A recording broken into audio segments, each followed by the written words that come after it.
हम आपके समक्ष एक सोहर लाए हैं बहुत प्यारा सा। आपको अच्छा लगे तो लाइक सब्सक्राइब ज़रूर करिएगा। पंडित अइले दुअरिया विचारे सगुनियानु हो, बहिनी जुग जुग जिए नंदलाल आशीष सब दीहे न हो। के हो लुटावे धेनु गैया तके हो रुपैया, तके हो रुपैया नु हो, ललना के हो लुटावेला मोहर, तरतिया मनोहर हो।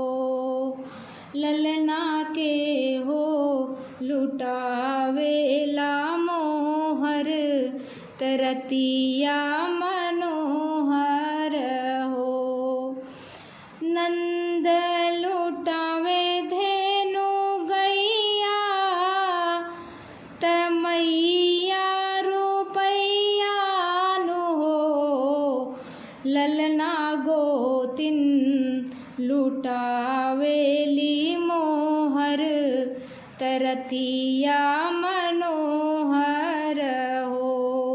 ललना गोतिन लुटावेला मोहर, तरतिया मनोहर हो। अगना में गावेली गोतिन तनाचे पवनिया नु हो,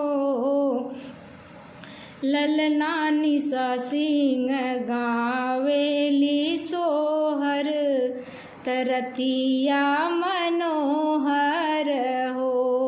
ललना निशा सिंह गावेली सोहर, तरतिया मनो